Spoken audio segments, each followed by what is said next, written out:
వీక్షిస్తున్న తెలుగు ప్రేక్షకులందరికీ నమస్కారం। ఈ వీడియోలో రేషన్ కార్డుకి సంబంధించిన కొన్ని ముఖ్యమైన అప్డేట్స్ అయితే రావడం జరిగింది। మరి ఇప్పుడిప్పుడే ఒక అప్డేట్ అయితే రావడం జరిగింది కాబట్టి ఈ యొక్క బ్రేకింగ్ అప్డేట్ని స్కిప్ చేయకుండా చివరి దాకా చూసినట్లయితే మొత్తం ఇన్ఫర్మేషన్ మీకు అర్థమవుతుంది। అయితే దీనికి ముందు రేషన్ కార్డుకి సంబంధించి ఒక అప్డేట్ అయితే చెప్పడం జరిగింది। అప్డేట్ ఈకేవైసీకి సంబంధించిన పూర్తి వివరాలు అన్నమాట। ఎవరైనా వీడియో చూడలేనట్లయితే ఈ ఛానల్కి సంబంధించిన కమ్యూనిటీ సెక్షన్లో మీకు ఆ యొక్క పోస్ట్ అయితే పిన్ చేసి పెట్టడం జరుగుతుంది। మరి రేషన్ కార్డుకి సంబంధించిన పార్ట్ 1 అని అయితే కమ్యూనిటీ సెక్షన్లో మీరు చూసినట్లయితే ఉంటుంది।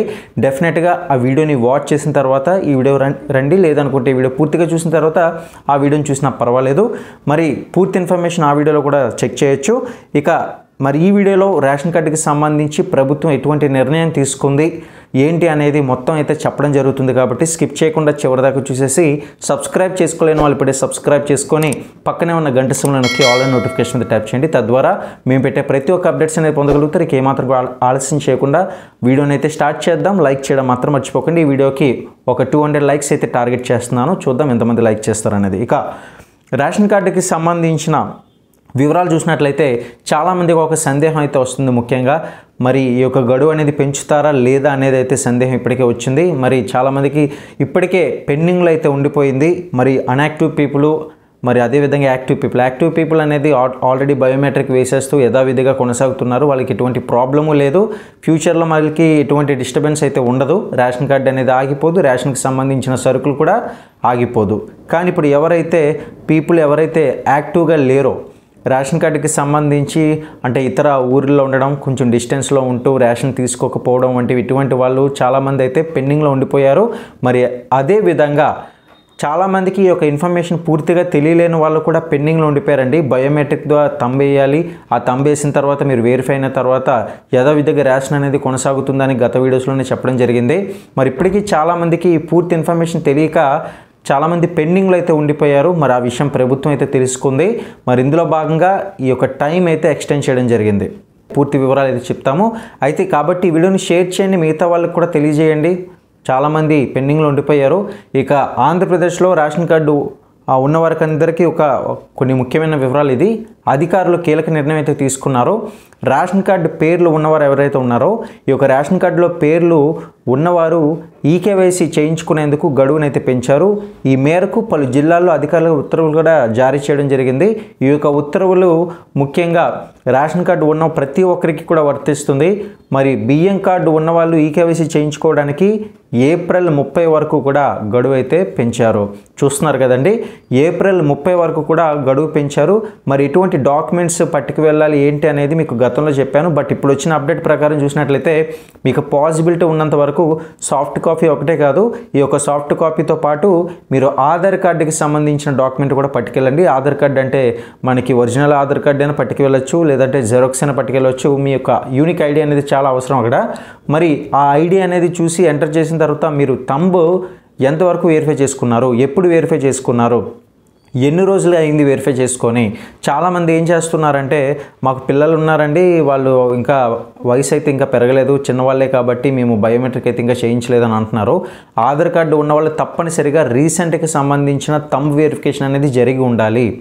రేషన్ కార్డు ఎంత ఇంపార్టెంటో అంతకు మించిన ఇంపార్టెంట్ ఒక డాక్యుమెంట్ అదే ఆధార్ కార్డు। ఆధార్ కార్డు లేదా సిటిజన్ అనేది మనకి దక్కదు కాబట్టి ఆధార్ కార్డు ఎప్పటికప్పుడు మీరు అంటే సంవత్సరాలు అంటే ఎప్పుడు వేసుకున్నారు అనేది మీకు అర్థమైపోవాలి। ఒక 2-3 ఇయర్స్ లేకపోతే 1 ఇయర్ తర్వాత కానీ ఇట్లా మీరు అప్డేట్ చేయడం అనేది ఎంతో ముఖ్యం అనమాట। ఎందుకంటే ప్రతి ఒక్కరికి కూడా ట్రాన్సాక్షన్స్ అవుతూ ఉంటాయి, పాన్ కార్డుకి లింక్ అయింది కూడా ఆధార్ కార్డే, ఇలా ప్రతి దానికి ఎంతో అవసరమైంది ఆధార్ కార్డు। మరి అటువంటి ఆధార్ కార్డు ఈ యొక్క రేషన్ కార్డుకి కూడా ముడిపెట్టింది ప్రభుత్వం। ఖచ్చితంగా మీ యొక్క బయోమెట్రిక్ మరి రేషన్ కార్డుకి కూడా ఖచ్చితంగా పనిచేయాలి, మంచిగా వెరిఫై అవ్వాలి అంటే మాత్రం ముందుగా మీ యొక్క ఆధార్ కార్డు వెరిఫై అయిందో లేదో చెక్ చేసుకోండి। అయితే చాలామంది 5 సంవత్సరాల తర్వాత అంటే పిల్లలు ఎవరైతే ఉంటారో 5 సంవత్సరాల లోపు ఉన్న వాళ్ళు ఆధార్ కార్డు అయితే సహజంగా తీసుకుంటారు।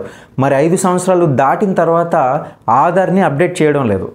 మరి ఇలా పిల్లలు ఉన్న వాళ్ళు ప్రతి ఒక్కరు కూడా 5 సంవత్సరాలు దాటిన తర్వాత మీరు ఖచ్చితంగా మీ యొక్క ఆధార్ సెంటర్కి అయితే తీసుకువెళ్ళండి, మీ పిల్లలకి వెరిఫై చేయండి। థంబ్ వెరిఫికేషన్ అయిన తర్వాత మళ్ళీ మీరు రేషన్ కార్డుకి వచ్చి ఈ యొక్క బయోమెట్రిక్ వెరిఫికేషన్ అనేది జరిపించుకోవడం అనేది చాలా ఇంపార్టెంట్ అని చెప్తుంది ప్రభుత్వం। మరి ఇప్పటికే ఇది ఏప్రిల్ 30 వరకు అయితే గడువు పెంచారు కాబట్టి ఒక రకంగా మంచి విషయమే। మరి ఈలోగా ఇవన్నీ కూడా మీరు పూర్తి చేసుకోవాలని ఒక ఇన్ఫర్మేషన్ మీకు అందజేస్తూ వస్తున్నాం.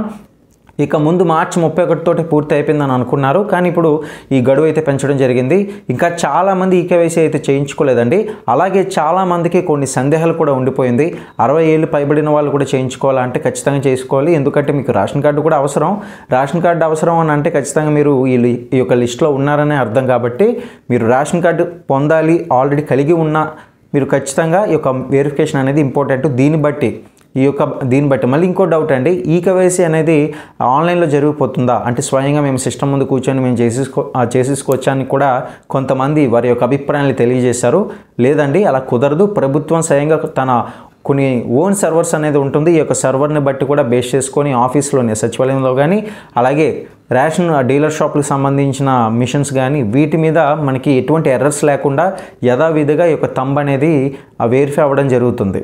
కాబట్టి మీ పిల్లలకి కూడా ఆధార్ అప్డేట్ అయిన వెంటనే ఈ యొక్క రేషన్ అప్డేట్ కూడా థంబ్ వెరిఫికేషన్ అయితే చేయించండి 5 సంవత్సరాలు దాటిన తర్వాత. చాలామంది ఆ పెండింగ్లో ఉండిపోయారని చెప్పారు కదా, వాళ్ళ పిల్లలు కూడా పరీక్షలు ఉండడంతో వాళ్ళు అందుబాటులో లేరు. కొంతమంది ఇతరితర ప్రదేశాల్లో ఉన్నారు. అందుకే గడువు అయితే పెంచాల్సి వచ్చింది ప్రభుత్వం. ఇక కేంద్రం సుప్రీంకోర్టు రేషన్ తీసుకునే వాళ్ళు ఈకేవైసీ చేయించుకోవాలని ఆదేశించిన సంగతి తెలిసిందే. గతంలో కూడా చెప్పడం జరిగింది. ఈ యొక్క క్రమంలో అధికారులు అయితే చర్యలు తీసుకుంటున్నారు. ఎవరెవరు ఈకేవైసీ చేయించుకోవాలో అధికారులు డీలర్లకు సచివాలయ సిబ్బందికి కూడా లిస్ట్ అనేది పంపించారు. మరి ప్రతి సచివాలయ పరిధిలో ఈ యొక్క కార్డు ఉన్నవాళ్ళు వివరాలు అయితే చూస్తున్నారు. రేషన్ షాపు పరిధిలో ఉన్న వాళ్ళను వేరే దుకాణానికి అయితే మార్చారు, కానీ చాలామంది వేరే ప్రాంతాలకు వెళ్ళిపోయారనమాట. కాబట్టి ఫోన్ నంబర్లు కూడా లేదు.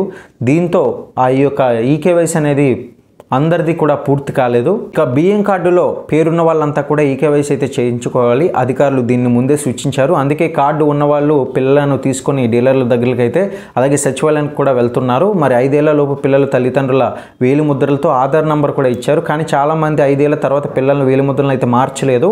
ఇప్పుడు వాళ్ళ ఆధార్ కేంద్రాలకు అయితే వెళ్లాల్సి ఉంటుంది. మరి అక్కడ వేలిముద్రలు అయితే అప్డేట్ చేశాక ఈ యొక్క రేషన్ కార్డుకి సంబంధించిన డీలర్ షాప్లకు కూడా వచ్చి మీ యొక్క బయోమెట్రిక్ ఆధార్ ఆ యొక్క థంబ్ వెరిఫికేషన్ అనేది రేషన్ కార్డు ద్వారా చేయించుకోవాల్సి ఉంటుంది. ఇక చాలామంది కార్డు ఉన్నవాళ్ళు ఎవరు ఈకేవైసీ చేయించుకోవాలో తెలియడం లేదు. గత ప్రభుత్వంలో ఒక మ్యాపింగ్ సరిగ్గా చేయకపోవడమే దీనికి ముఖ్యమైన కారణమని చాలామంది తెలుసుకోలేకపోతున్నారు. ఇక ఏప్రిల్ నుంచి ఎండిఓల ద్వారా రేషన్ సరుకుల పంపిణీ అయితే చేస్తారు. ఏప్రిల్ 1 నుంచి ఇది మొదలు కానుంది. ఇకపోతే అప్పుడు కార్డు ఉన్నవాళ్ళు ఈపోజ్ యంత్రంలో వేలిముద్ర వేస్తారు. ఆ సమయంలో ఎవరు ఈకేవైసీ చేసుకోవాలో చెప్తే వాళ్ళు వెంటనే చేసుకునే అవకాశం కూడా ఉంది. మరి దీనివల్ల అందరూ కూడా ఈకేవైసీ చేసుకునే అవకాశం ఎక్కువగా ఉంటుందని అంటున్నారు. ఖచ్చితంగా మీరు చెప్పినట్లుగా ఈ యొక్క వివరాలన్నీ కూడా బాగా జాగ్రత్తగా మరొకసారి అర్థం కాకపోతే వినండి. మీరు పూర్తిగా తెలుసుకోవాల్సింది ఆల్మోస్ట్ మీకు చెప్పడం జరిగింది. పార్ట్ 1 కూడా ఒకసారి చెక్ చేయండి. ఈకేవైసీపై ఎక్కడున్నా చేయించుకోవచ్చా, అదేవిధంగా ఏది లాస్ట్ డేట్ అనేది అయితే ఈ వీడియోలో క్లారిటీ అవ్వడం జరిగింది. మరి మీ పిల్లలకి సంబంధించి రేషన్ కార్డులో యాడ్ అవ్వాలంటే ఏం చేయాలి, మరి యాక్టివ్గా ఉన్నవాళ్ళు అన్యాక్టివ్గా ఉన్న వాళ్ళ పరిస్థితి ఏంటి, యాక్టివ్గా ఉన్న వాళ్ళకి ప్రతిదీ కూడా యథావిధిగా కొనసాగుతుంది. అన్యాక్టివ్గా ఉన్న పీపుల్ మాత్రం చాలా వరకు కూడా జాగ్రత్త పడాలి, ఎందుకంటే వారికి రేషన్ అనేది ఆపివేయడం జరుగుతుంది. మళ్ళీ ఈ విషయాన్ని అయితే ప్రభుత్వం తెలియజేస్తుంది. అందుకే చాలామంది పెండింగ్లో ఉండిపోయారనే. రేషన్ ఆపేయడం అంటే అంత ఈజీ కాదు. ప్రతి ఒక్కరు కూడా ఎంతోమంది ఉంటారు. ఈ వివరాలన్నీ మీకు అర్థమైంది అనుకుంటున్నాను. ఇంకేమైనా డౌట్స్ ఉన్నట్లయితే కింద కామెంట్ సెక్షన్లో తెలియజేయండి. ఇటువంటి మరిన్ని అప్డేట్స్ కోసం ఛానల్ని సబ్స్క్రైబ్ చేసుకుని లైక్ చేయడం మాత్రం మర్చిపోకండి.